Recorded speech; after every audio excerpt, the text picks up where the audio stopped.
My name is Tucker McPherson, and let's talk about how DNA transforms into protein, which we can liken to the process of bringing a recipe to life in the form of a delicious meal. Imagine you're in a vast library filled with an incredible collection of cookbooks. Each cookbook represents the DNA in your cells. DNA, or deoxyribonucleic acid, is the storage unit of all genetic information necessary for the functioning and development of living organisms.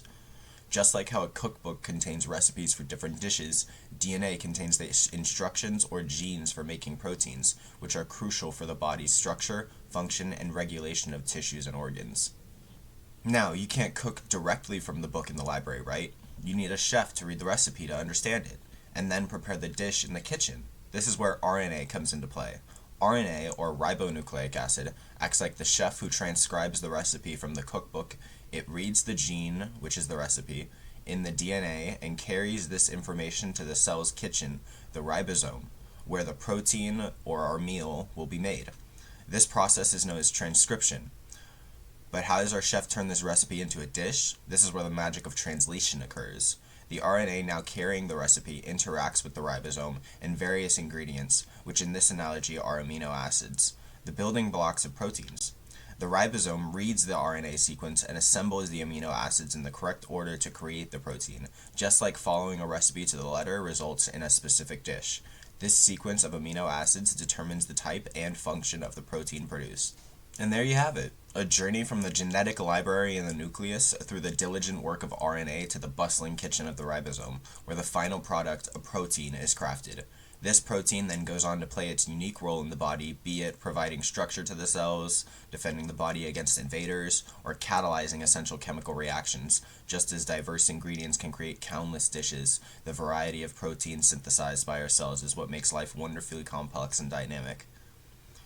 Next, let's talk about the effects of global warming in the state of Alaska. First, the problem begins in Alaska. The ocean around this beautiful state is getting warmer much faster than before. The warmth isn't good because it's causing more harmful algae to grow. These aren't the friendly kind of algae. They produce bad stuff that can hurt or kill animals like birds, fish, and even whales. Mainly, we're dealing with two main toxins here, saxitoxin and domoic acid. These are poisons produced by the harmful algae, and they're really bad for marine life because they attack the nervous system, which can make animals very sick or even cause death. So in response to the sick wildlife, scientists have been checking up on marine animals all along Alaska's coast, from the big whales to the seals and even birds. They found that a lot of these animals have these toxins in them, which means that the harmful algae is everywhere, and they're making the animals sick. It's like finding out that something is in the water making everyone in town sick, and now we need to figure out how to clean the water. Next, let's move on to my final topic, which is focusing on natural selection. Natural selection is a process in nature where certain traits in living things make them better at surviving and having babies in their specific environment. Over time, these helpful traits become more common in the population because the creatures that have them are more likely to grow up and have babies of their own. First, understand that within any group of living things there are differences. These differences happen naturally and are a part of what makes each creature unique. In addition, life can be tough. There's not always enough food, water, or safe places to live for everyone. Plus, there are predators and diseases, so not all creatures get to survive and have babies. The creature whose unique traits do help them deal with environment's challenges are more likely to survive, so a giraffe with a longer neck might be better at reaching leaves higher up in trees, giving it a food advantage in an area where low-growing food is scarce. The survivors then pass on their successful traits to the babies. Over generation, these helpful traits become more common because the creatures that have them are more likely to survive and reproduce. After explaining what natural selection is, here are some outcomes. Populations of living things change over time so that their traits are better suited to the environments. This means that they can survive better. For instance, animals in colder climates might develop thicker fur to keep warm, while over long periods of time, the changes can be so significant that a brand new species is formed. This is how we get such a vast diversity of life on Earth. But sometimes the environment changes too quickly, or in ways that make it impossible for a species to adapt fast enough. When this happens, there are no survivors that can reproduce. The species can go extinct. In simple terms, natural selection is nature's way of ensuring that life continues to thrive and adapt. It's like a natural sorting process where the traits that are good for survival in an environment become more common over time.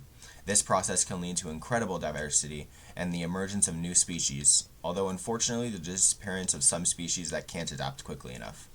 Firstly, we dove into the intricate dance of DNA, RNA, and proteins within our cells, a process as precise and purposeful as following a recipe to create a sumptuous meal.